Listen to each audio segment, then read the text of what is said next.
சிந்தனை தளம் நேயர்களுக்கு வணக்கம்.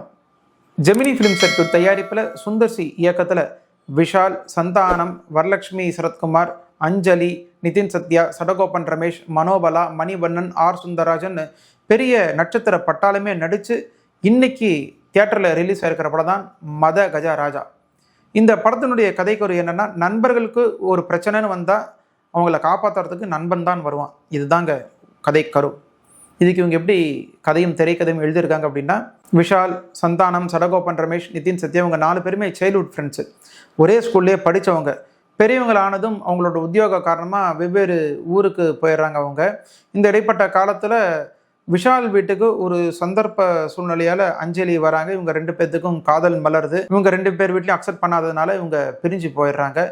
விஷால் எங்கே தேடியும் அஞ்சலி கிடைக்கல. இது ஒரு புறம் இருக்க, இவங்க 4 பேருமே ஒரு ஃபங்க்ஷனில் சந்திக்கிறாங்க, நண்பர்கள் எல்லாருமே. அப்போதான் விஷாலுக்கு தெரிய வருது, மற்ற 3 பேருக்கும் பெரிய சிக்கலில் இருக்கிறாங்க. சந்தானத்துக்கு பர்சனலாக அவங்க லைஃப்பில் ஒரு ப்ராப்ளம். மற்ற 2 பேர் சடகோபன் ரமேஷ், நிதின் சத்யா இவங்க 2 பேர்த்துக்கும் ஒரு பெரிய கட்சியோட ஓனர், ஒரு மீடியா கம்பெனியோட ஓனர், அவர் மூலயமா ஒரு பிரச்சனை இருக்குது. ஸோ இதனால் அவங்க யாருமே நிம்மதி இல்லாமல் இருக்கிறாங்க. இந்த நண்பர்களை காப்பாற்றி அவங்களுடைய பிரச்சனையெல்லாம் சால்வ் பண்ணுறதுக்கு விஷால் களமிறங்குறாரு. வரலட்சுமி சரத்குமாரும் இருக்கிறாங்க. அவங்க விஷாலை விரும்புகிறாங்க. ஸோ விஷால் இவங்களோட பிரச்சனையெல்லாம் தீர்த்து வச்சாரா இல்லையா?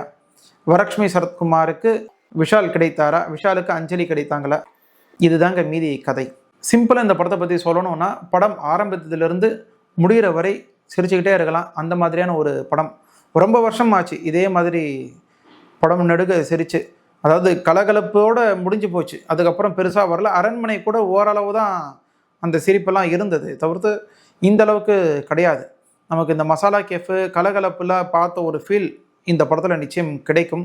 ரொம்ப வருஷம் ஆச்சு சந்தானத்தோட காமெடியை ரசித்து. ஒரு லேடி கேரக்டரை அவர் கூட ட்ராவல் பண்ணோம்.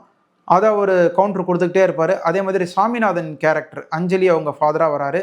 இதுக்கு மேலே சொன்னால் ஸ்பாய்லர் ஆகிடும்.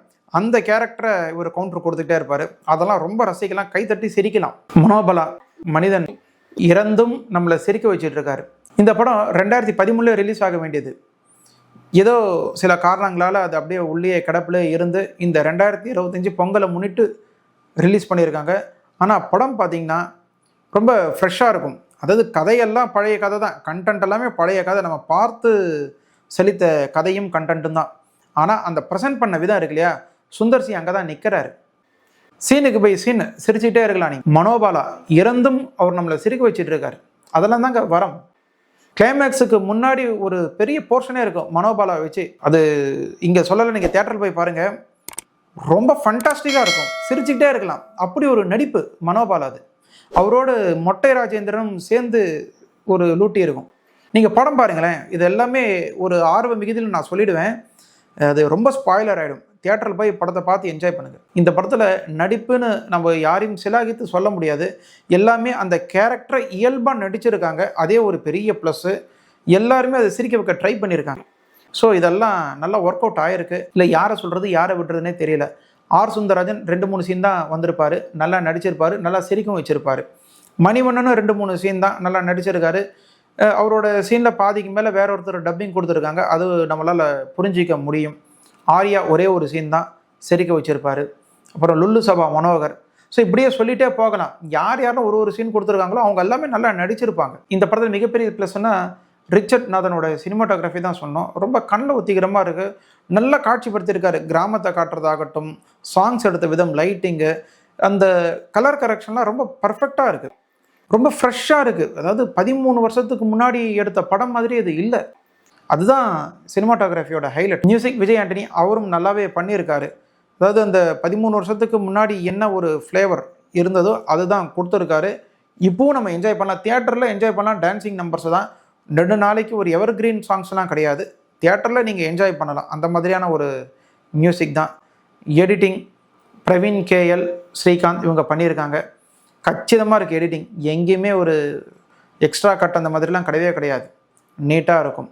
ஃபர்ஸ்ட் ஆஃப் ரொம்ப ஜாலியாக போகும். செகண்ட் ஆஃப் இந்த ஏடிக்கு போட்டி மாதிரியான சீன்ஸ் தான் இந்த படத்தில் இருக்குது. ஓவராலாக இந்த படத்தை பற்றி சொல்லணும் அப்படின்னா, ஃபேமிலி படம்னு ஒரு படம் வந்தது. அது பார்த்திங்கன்னா ஒரு லைட்டர் மொமெண்ட்டாக போயிட்டே இருக்கும், நல்லாயிருக்கும் அந்த படமும். லப்பர் பந்து ஒரு கலகலன்னு இருக்கும், அதில் ஒரு சீரியஸ்னஸும் இருக்கும். இந்த படத்தில் ஓவரால் அந்த சீரியஸ்னஸ்லேயே காமெடி பண்ணியிருப்பாங்க. ரொம்ப நல்லா ஒர்க் அவுட் ஆயிருக்கு. சுந்தர் சியோட சேர்ந்து அவருடைய அசோசியேட் நினைக்கிறேன் வெங்கட்ராகவன் அவரும் எழுதியிருக்காரு. ரொம்ப பிரமாதமாக ஒர்க் அவுட் ஆயிருக்கு. காமெடியெல்லாம் ரொம்ப அனாயாசமாக வருது. நிச்சயம் இவங்களை பாராட்டியே ஆகணும். டைலாக் டெலிவரி ஆகட்டும், பாடி லாங்குவேஜ் ஆகட்டும், இதெல்லாம் எங்கிருந்து இவங்க பிடிக்கிறாங்கன்னே தெரியல. சுந்தர் சி அதில் கிங் அப்படின்னு மறுபடியும் நிரூபிச்சிருக்காரு. பொங்கலை முன்னிட்டு 2 பெரிய படங்கள் ரிலீஸ் ஆயிருக்கு. அதுக்கு நடுவில் இந்த மதகஜ ராஜாவும் இன்னைக்கு ரிலீஸ் ஆயிருக்கு. உங்களுக்கே தெரியும் அந்த படங்களுடைய ரிசப்ஷன் எப்படி இருக்குது அப்படின்னு.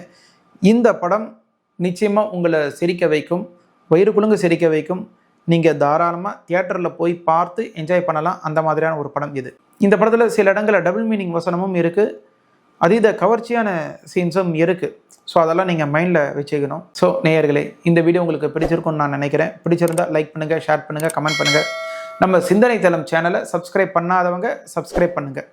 மீண்டும் ஒரு நல்ல காணொலியில் நான் உங்களை சந்திக்கிறேன். அதுவரை உங்களிடமிருந்து விடைபெறுவது நன்றியுடன் ஹரிராவ்.